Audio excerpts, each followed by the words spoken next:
उसके बाद सभी लोगों के सामने ये कांग्रेचुलेशन का पेज आ जाएगा। अगर आप लोगों को पैसों की बहुत जरूरत हो और कहीं से पर्सनल लोन नहीं मिल पा रहा हो तो एक्सिस बैंक बहुत ही कम रेट ऑफ इंटरेस्ट पे पर्सनल लोन का मौका दे रही है।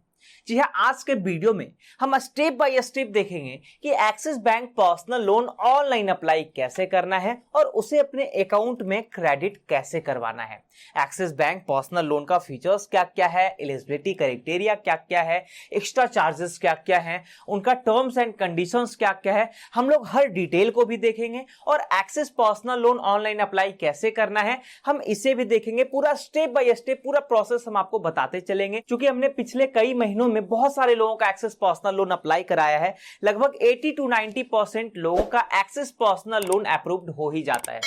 तो ऐसे और उपयोगी वीडियो के लिए चैनल को सब्सक्राइब करें। आइए वीडियो शुरू करते हैं। क्या कभी आपने ऐसा सोचा है कि आप लोगों का पर्सनल लोन बार बार रिजेक्ट क्यों हो जाता है? आखिर कौन सा ऐसा एलिजिबिलिटी क्राइटेरिया आप फॉलो नहीं कर पाते हो जिससे कि पर्सनल लोन पूरा का पूरा रिजेक्ट हो जाता है, या फिर अगर आप क्रेडिट कार्ड अप्लाई करते हो तो वो आपको नहीं मिल पाता है? देखो, सबसे बड़ी बात यह है ना कि आप एक चीज ठान के चलना कि पर्सनल लोन आप जब भी अप्लाई कर रहे हो तो उसका एक टाइम जो है ना गैप होना चाहिए, लगभग 2 से 3 महीनों का। मान ले जाए आपने एसबीआई से पर्सनल लोन अप्लाई किया तो अभी से लेकर के अगर मान ले जाए आपका लोन रिजेक्ट हो गया तो अभी से लेकर के अगले 3 महीनों तक आप अपना सिविल पे ध्यान दो, अपने क्रेडिट हिस्ट्री पे ध्यान दो। कहीं ना कहीं गड़बड़ हुआ होगा तभी आपका जो फॉर्म है वो रिजेक्ट हुआ होगा, ठीक है। लेकिन उसके बावजूद आप क्या करते हो, आज आपने एसबीआई से अप्लाई किया, कल आपके पास टाइम है, कल आपने एक्सिस बैंक से अप्लाई कर लिया, परसों एचडीएफसी से अप्लाई कर लिया। उससे क्या है ना, जब भी वो बैंक वाले आपकी डिटेल्स पे हिट मारते हैं ना तो आपका सिविल थोड़ा बहुत डाउन होता है और ऐसे ही डाउन होता चला जाता है, ठीक है जी। हमें क्या करना है ना कि आपने जब कभी भी लोन अप्लाई किया हो तो उसके बीच में एक अंतर होना चाहिए, समय का अंतर होना चाहिए, लगभग 2 से 3 महीनों का, ठीक है जी। तो फिर देखो, अब जैसे कि मान लिया जाए एक ये क्राइटेरिया है और ये बहुत जरूरी क्राइटेरिया है, इसे आप लोग जहां तक की समझ लो वो ज्यादा बेहतर होगा, ठीक है। अब हम लोग मेन क्राइटेरिया पे चलते हैं कि और क्या क्या एलिजिबिलिटी क्राइटेरिया हो सकता है। मान लिया जाए कि एक्सिस बैंक ने हमें पर्सनल लोन देना है तो वो क्या कहती है कि एक्सिस पर्सनल लोन आपको कैसे मिलेगा। देखो, इसके लिए हमें यह समझना होगा कि एक्सिस बैंक का यहां देखो साफ साफ कहना है, ठीक है, कि जो भी व्यक्ति एक्सिस बैंक से पर्सनल लोन लेंगे वो सैलरीड पर्सन होने चाहिए, ठीक है। अब सैलरीड पर्सन में क्या क्या होने चाहिए, तो वो सैलरीड डॉक्टर हो सकते हैं, पब्लिक एंड प्राइवेट सेक्टर के कंपनी के वो एम्प्लॉय हो सकते हैं, या फिर गवर्नमेंट सेक्टर के एम्प्लॉय हो सकते हैं।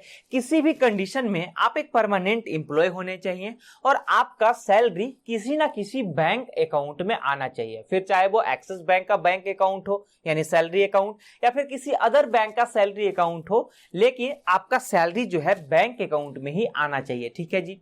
इसके बाद आपका मिनिमम एज 21 ईयर से लेकर के मैक्सिमम एज 60 ईयर्स तक होना चाहिए, जैसा कि आप यहां स्क्रीन पे भी देख सकते हो। मिनिमम एज 21 ईयर और मैक्सिमम एज 60 ईयर्स तक आपका होना चाहिए, लेकिन वो 60 years at a time of maturity, मतलब जब आप पर्सनल लोन लोगे, मान लिया जाए आप एजेड पर्सन हो, आपने 55वें साल या 56वें साल के लिए लोन के लिए अप्लाई किया है, ठीक है, तो फिर आपको उतना टेन्यूर नहीं मिल पाएगा जितना टेन्यूर 20, 22, 25, 30 साल वाले लोगों को मिल पाएगा, उतना टेन्यूर आपको नहीं मिल पाएगा, ठीक है जी। इसके अलावा आपका नेट मंथली इनकम, बैंक का कहना है कि अगर कोई एक्सिस बैंक का कस्टमर है यानी कि जिसका सैलरी अकाउंट एक्सिस बैंक में, ठीक है, उसका नेट मंथली इनकम कम से कम 15,000 या उससे ज्यादा होना चाहिए। और फिर जो एक्सिस बैंक का कस्टमर नहीं है, जिनका अकाउंट एक्सिस बैंक में नहीं है, उनका नेट मंथली इनकम कम से कम 25,000 का होना चाहिए। इसके अलावा कम से कम 1 सालों का वर्किंग एक्सपीरियंस खोजेगा, आपका करंट रेसिडेंस चेंज नहीं होना चाहिए, और इन सभी के साथ साथ आपका क्रेडिट हिस्ट्री बहुत ही बेहतर होना चाहिए। कम से कम क्रेडिट हिस्ट्री होगा तो अगर 720 है, ऐसे तो 750 प्लस होना चाहिए, लेकिन अगर आपका सिविल 720 रहता है कम से कम, तो ही आपको पर्सनल लोन लगभग चांस है कि मिल पाएगा, ठीक है जी। इसके अलावा अगर बात करें डॉक्यूमेंट्स की, तो डॉक्यूमेंट्स के रूप में किन किन चीजों की जरूरत होगी वो आप यहां स्क्रीन पे देख सकते हो, जैसे कि पैन कार्ड है, आधार कार्ड है, आपका जो भी प्रूफ है, जैसे कि लेटेस्ट 3 मंथ का सैलरी स्लिप है, अगर वो ना हो तो फिर आपको फॉर्म 16 देना होगा, ठीक है जी। आपका केवाईसी का क्या क्या डॉक्यूमेंट्स लगने हैं, सब कुछ यहां आप स्क्रीन पे ही देख सकते हो। लेकिन अगर आप ये सोच रहे हो कि केवल सैलरीड पर्सन को ही एक्सिस बैंक पर्सनल लोन देती है तो आप गलत हो। यहां सेल्फ एम्प्लॉयड को भी पर्सनल लोन मिलता है और प्रोफेशनल को भी पर्सनल लोन मिलता है, बस उनका थोड़ा सा एलिजिबिलिटी क्राइटेरिया अलग होगा, उन्हें भी यहां से पर्सनल लोन मिलेगा और लगभग रेट ऑफ इंटरेस्ट उनका भी लगभग सेम ही होगा। अब एक्सिस बैंक पर्सनल लोन के रेट ऑफ इंटरेस्ट की बात करें तो एक्सिस पर्सनल लोन का रेट ऑफ इंटरेस्ट 11.23% के लगभग से, यानी 11.25% के लगभग से मैक्सिमम रेट ऑफ इंटरेस्ट 22% तक जा सकता है। मतलब 11 साढ़े 11% से rate of interest axis bank का स्टार्ट होता है, वो चाहे फ्लोटिंग रेट से आप लेना चाहो या फिर फिक्स रेट ऑफ इंटरेस्ट से आप लोन लेना चाहो, और मैक्सिमम 22% तक रेट ऑफ इंटरेस्ट जाता है। जहां एनबीएफसी का 22, 23, 25, 30% से स्टार्ट ही होता है रेट ऑफ इंटरेस्ट, वहां इन सारे बैंकों का रेट ऑफ इंटरेस्ट जो है वो 22% पे खत्म हो जाता है। मतलब कितना भी खराब आपका सिविल होगा, एक बार अगर आप यहां सेलेक्ट हो गए पर्सनल लोन के लिए तो फिर आपको मैक्सिमम से मैक्सिमम 22% तक पर्सनल लोन मिल जाएगा। अब बात है कि axis bank personal loan apply कैसे करना है, तो भैया उसके लिए आपको एक्सिस बैंक के साइट पे चले आना है या फिर उसका डायरेक्ट लिंक यानी अप्लाई वाला डायरेक्ट लिंक मैं वीडियो के डिस्क्रिप्शन में दे दूंगा। आप जैसे उसे क्लिक करोगे तो डायरेक्टली रीडायरेक्ट कर दिए जाओगे इस पेज पे। यहां आने के बाद आप ये देख सकते हो ये एक्सिस बैंक का प्रोसेस है, जिसमें एक्सिस बैंक का कहना है 24/7 हम कभी भी किसी भी कस्टमर्स को पर्सनल लोन देने के लिए तैयार हैं, बशर्ते वो एलिजिबल होने चाहिए। हम कभी भी सुबह हो, शाम हो, दोपहर हो, हम कभी भी पर्सनल लोन उन्हें दे देंगे, बस आधे से 1 घंटे के अंदर अंदर। ठीक है जी। इस प्रोसेस के जरिए आपको मैक्सिमम 25 लाख तक का पर्सनल लोन मिल सकता है। ऐसे एक्सिस बैंक का कहना है कि हम मैक्सिमम किसी भी कस्टमर्स को 40 लाख तक का पर्सनल लोन प्रोवाइड कर सकते हैं जी। ठीक है। यहां आने के बाद फर्स्ट कॉलम में मोबाइल नंबर एंटर करना है, सेकेंड कॉलम में अपना डेट ऑफ बर्थ या फिर पैन नंबर, दोनों में से कोई एक को एंटर करके आप सेंड ओटीपी को क्लिक करें। फिर उस मोबाइल नंबर पर एक ओटीपी जाएगा, उस ओटीपी को यहां फिल करना है और करना है लॉगिन। लॉगिन करने के बाद बैंक कहता है कि इंस्टेंट 3 स्टेप में हम आपको लोन दे देंगे जी। यहाँ सबसे पहला स्टेप होगा पर्सनल डिटेल का। फिर जब एलिजिबल हो जाओगे अपना डिटेल फिल करके तो दूसरे में लोन ऑफर किया जाएगा कि आप कितने का लोन के लिए आप एलिजिबल हो रहे हो और आपको अपना लोन अमाउंट सेट कर लेना है, टेन्यूर सेट कर लेना है। फिर तीसरे में लोन अमाउंट आपके अकाउंट में इंस्टेंटली क्रेडिट हो जाएगा। यहां से प्रोसेस आगे बढ़ाने के लिए आपको दोनों बॉक्स को टिक करते हुए कंटिन्यू को क्लिक करना है। कंटिन्यू करने के बाद अगले पेज में केवाईसी ऑप्शन चुनना होगा, जिसमें सभी लोगों को 2 ऑप्शन मिलता है। पहला इंस्टेंट और डिजिटल केवाईसी करवाने का 5 से 10 मिनट में जो कंप्लीट हो जाता है, या फिर 2 से 4 दिन वाला जो लेंदी प्रोसेस है वो। इसमें से हम लोगों को सभी को चुनना है ई केवाईसी यानी इंस्टेंट वाला ऑप्शन। ठीक है भाई। तो फर्स्ट ऑप्शन को चुन करके नीचे बॉक्स को टिक करके सबमिट को क्लिक करना है। सबमिट करने के बाद आपका आधार नंबर अब आपको फिल करना होगा। यहां आधार नंबर फिल करके सबमिट को क्लिक करना है। उसके बाद आधार रजिस्टर्ड मोबाइल नंबर पर एक ओटीपी जाएगा, उस ओटीपी को यहां फिल करके सबमिट करना है। फिर जैसे ही सबमिट को क्लिक करेंगे तो आपके आधार कार्ड का सारा डिटेल फेच कर लिया जाएगा। अब ये जो इतना डिटेल है ना, जैसे कि आपका नाम, डेट ऑफ बर्थ, जेंडर, ये सब कुछ ऑटो फिल हो जाएगा, आपका एड्रेस सब कुछ ऑटो फिल हो जाएगा भाई। अब आपको ये सब फिल करने की जरूरत नहीं पड़ेगी। अब जो बचा हुआ डिटेल है ना, जैसे कि पैन नंबर, यहाँ ये जो कॉलम है पैन नंबर का, ये पैन नंबर का खाली कॉलम में अपना पैन नंबर फिल कर देना है। फिर ऑक्यूपेशन कि आप सैलरीड हो या सेल्फ एम्प्लॉयड। भाई मैं जिसके लिए लोन अप्लाई कर रहा हूं वो तो सैलरीड पर्सन है, लेकिन अगर आप सेल्फ एम्प्लॉयड को क्लिक करते हो तो इन सभी कॉलम को फिल करना होगा। जैसे बिजनेस कितने साल का है, दूसरे में बिजनेस का नाम क्या है, उसी तरह से ये सारा कॉलम आपको अच्छे से फिल कर लेना है और बॉक्स को टिक करके आगे बढ़ना है। लेकिन यदि आप सैलरीड पर्सन हो और आपने सैलरीड को क्लिक किया है तो इन सब कॉलम को फिल करना होगा। जैसे आपका बैंक अकाउंट जो सैलरी अकाउंट है वो किस बैंक में है, ये सब अपना ऑप्शन सब कुछ चूज कर लेंगे। फिर लास्ट मंथ का कितना सैलरी आपके अकाउंट में आया वो लिख देंगे।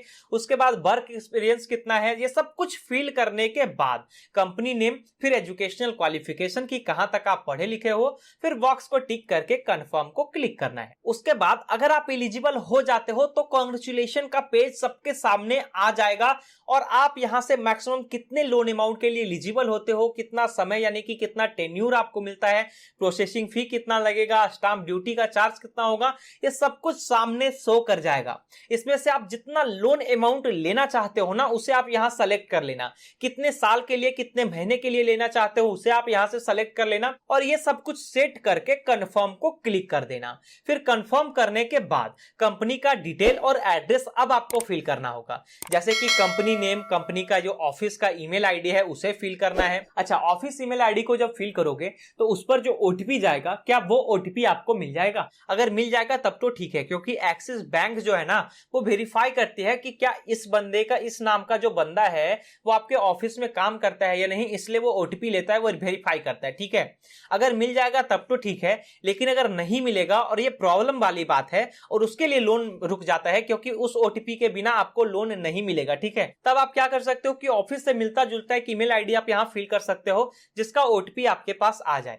उसके बाद थर्ड कॉलम में ऑफिस किस बिल्डिंग में है यानी बिल्डिंग नेम आपको फिल करना है, उस ऑफिस के आसपास जो रोड गया है उस रोड का नाम क्या है, फिर लैंडमार्क, पिन कोड, ये सब कुछ फिल करने के बाद कंफर्म करना है।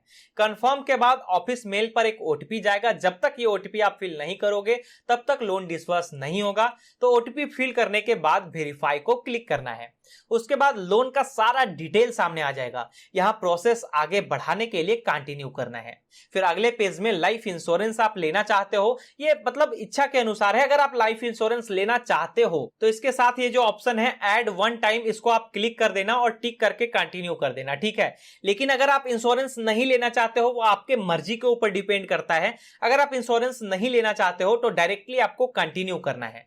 कंटिन्यू करने के बाद आधार लिंक मोबाइल नंबर पर एक ओटीपी जाएगा, उसे यहां फिल करके अवेल नाउ को क्लिक करना है। उसके बाद सभी लोगों के सामने ये कांग्रेचुलेशन का पेज आ जाएगा और जिस अकाउंट को उस वक्त आपने लिंक किया था उस अकाउंट में ये सारा लोन अमाउंट चला जाएगा। अब सवाल ये आता है कि एक्सिस बैंक पर्सनल लोन का फीचर्स क्या क्या है, क्यों लोग ज्यादा से ज्यादा इसे अप्लाई करते हैं। देखो, सबसे पहला फीचर्स मैं आपको खुद अनुभव करके बता रहा हूं भाई। इसका सबसे पहला फीचर्स यही है कि इसका अप्रूवल रेशियो बहुत ही अच्छा है। मतलब लगभग 80% लोग यहां से अप्रूव्ड हो जाते हैं पर्सनल लोन के लिए। मैंने भी कई सारे लोगों का एक्सिस पर्सनल लोन अप्लाई किया है। एक्सिस बैंक का फ्लिपकार्ट क्रेडिट कार्ड मैंने अप्लाई किया है। लगभग वहां चांस है ना कि आपका कार्ड अप्रूव हो जाएगा, आपका पर्सनल लोन आपको मिल जाएगा। ये एक्सिस बैंक का मतलब 80% तक का तो दावा है भाई, ठीक है जी। अब हम लोग आगे समझते हैं कि एक्सिस बैंक का कहना है यहाँ मैक्सिमम हम आपको 40 लाख तक का पर्सनल लोन दे देंगे। अब जितना क्षमता आप यहाँ दिखा सकते हो, जितना अच्छा आपका इनकम होगा, जितना अच्छा सिविल होगा, उतना ज्यादा से ज्यादा हम आपको पर्सनल लोन दे देंगे जी, जिसका कि रेट ऑफ इंटरेस्ट बहुत ही कम 11.25% से स्टार्ट हो जाएगा और मैक्सिमम 22% तक जा सकता है। बहुत खराब आपका इनकम, बहुत खराब सिविल, अगर एक बार एलिजिबल हो गए तो मैक्सिमम 22% तक के पर्सनल लोन आपको मिल जाएंगे। बहुत ही आसान प्रोसेस है, बहुत ही ऑनलाइन प्रोसेस है, ठीक है, और बिल्कुल पेपरलेस प्रोसेस है। मतलब ज्यादा डॉक्यूमेंट्स देने की आपको जरूरत नहीं है। बहुत कम से कम डॉक्यूमेंट्स में आपको यहां से पर्सनल लोन मिल जाएगा, जिसका अप्रूवल रेशियो बहुत ही क्विक है। और इसके साथ साथ यहाँ जो पर्सनल लोन पे प्रोसेसिंग फीस लिया जाएगा वो अप टू 2% तक का होगा। कई सारे बैंकों का आपने सुना होगा ना, प्रोसेसिंग फीस ही 2-3-4% तक का प्रोसेसिंग फीस रहता है, लेकिन यहाँ एक्सिस बैंक का कहना है अप टू 2% तक का। कम से कम हम आपसे कितना भी प्रोसेसिंग फीस चार्ज कर सकते हैं, लेकिन मैक्सिमम जितना ज्यादा से ज्यादा अमाउंट होगा हम मैक्सिमम 2% का ही प्रोसेसिंग फीस आपसे चार्ज करेंगे। इसके अलावा अगर बात करें रीपेमेंट टेन्यूर की, तो भैया यहाँ रीपेमेंट टेन्यूर, अगर उस प्रोसेस के मदद से आप पर्सनल लोन ले रहे हो तो रीपेमेंट टेन्यूर मैक्सिमम 5 सालों का मिलेगा।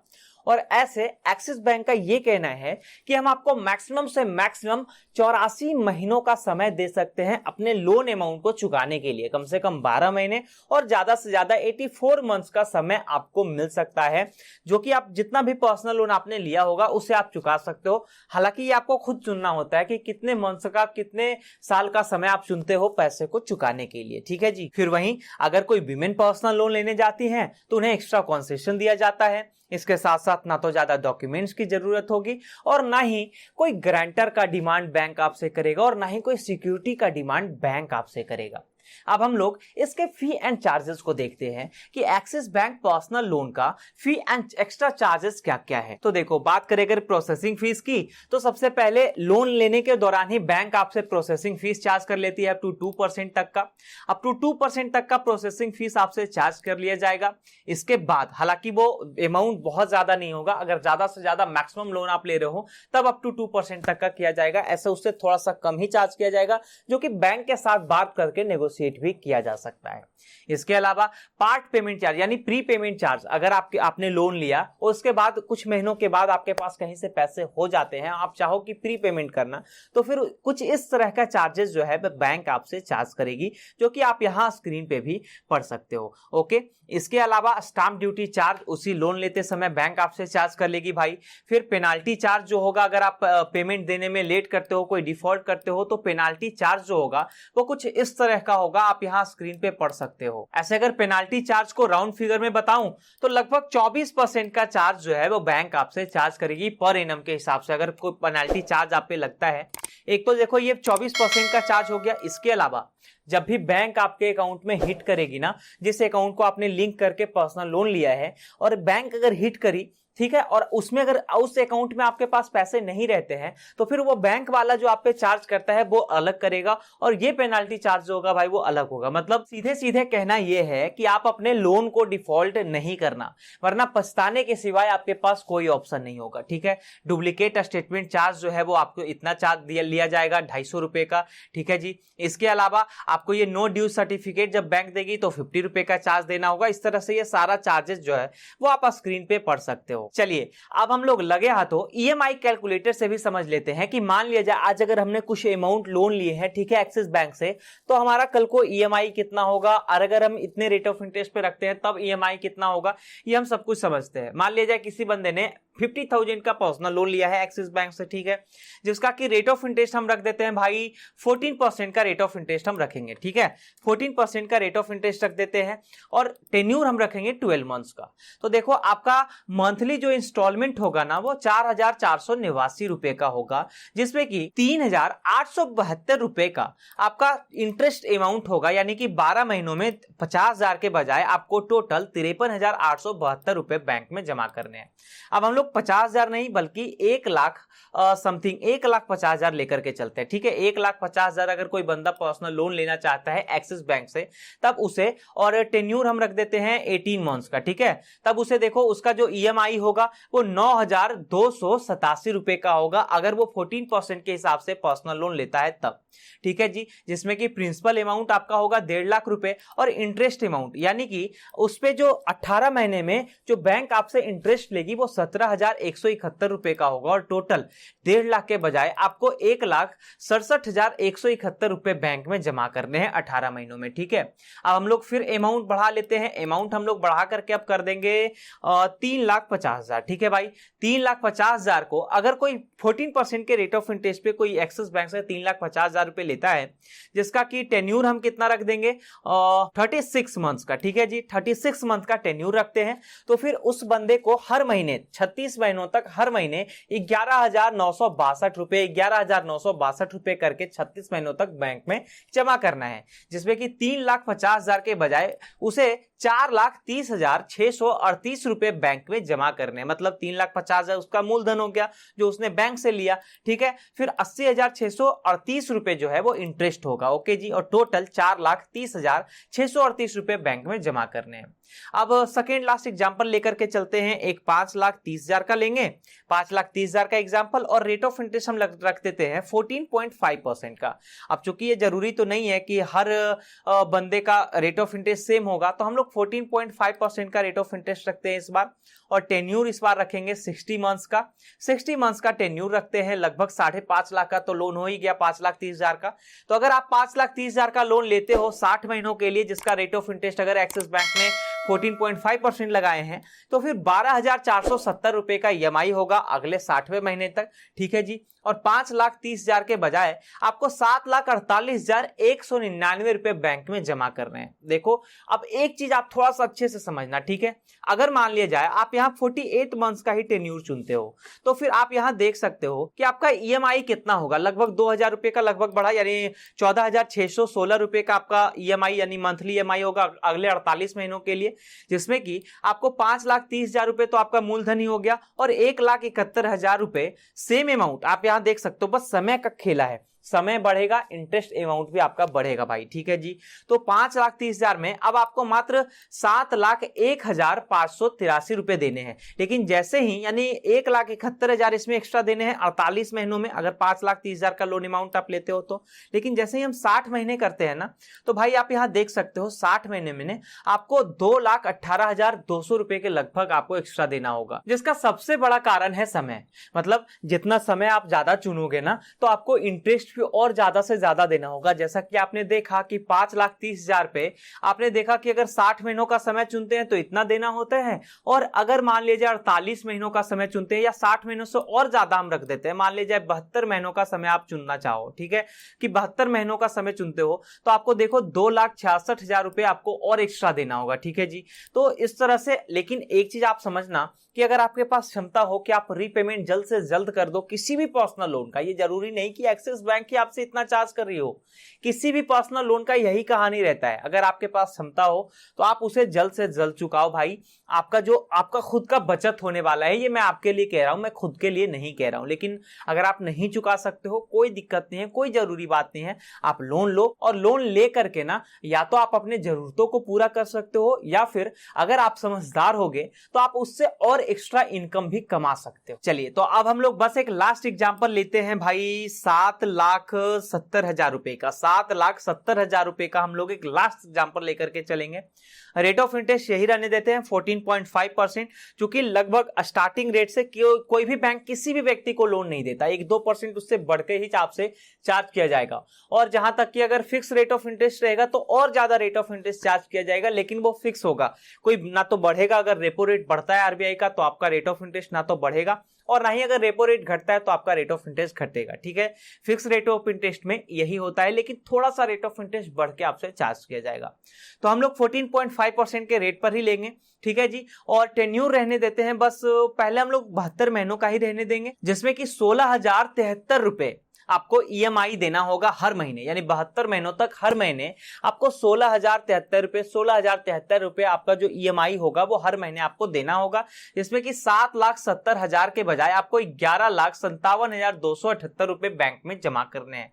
कुल मिलाकर के आपका इसमें इंटरेस्ट बनेगा 3,87,278 रुपए, और मूलधन होगा 7,70,000 रुपए। कुल मिलाकर के आपको 11,57,278 रुपए बैंक में जमा कर देने हैं अगले 72 महीनों में, जो कि 16,000 समथिंग करके आपका ईएमआई होगा, और इतने में आपको जमा कर देने, ठीक है जी। तो देखो, ये एग्जांपल का पूरा डिटेल हमने आपको बताया।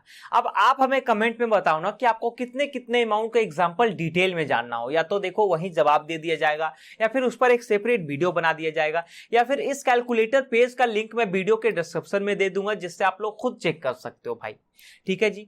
तो ये पूरा डिटेल था दोस्तों एक्सिस बैंक पर्सनल लोन का। हमें उम्मीद है कि आपने एक्सिस बैंक पर्सनल लोन का पूरा डिटेल अच्छे से समझा होगा, और पूरा प्रोसेस भी मैंने आपको बता दिया है। तो अगर आपको जरूरत होगी पर्सनल लोन की, और अगर आप एक्सिस बैंक से पर्सनल लोन लेना चाहते हो तो आपने अप्लाई भी किया होगा, लेकिन फिर भी इसके बावजूद अगर कोई सवाल हो या कोई भी प्रॉब्लम हो इस टॉपिक से रिलेटेड, इस वीडियो से रिलेटेड, तो आप हमसे कमेंट में पूछ सकते हो। चैनल को अब तक आपने सब्सक्राइब नहीं किया है भाई, देर किस बात की, चैनल को सब्सक्राइब करें, और ये वीडियो उपयोगी लगे तो इसे लाइक भी जरूर करें।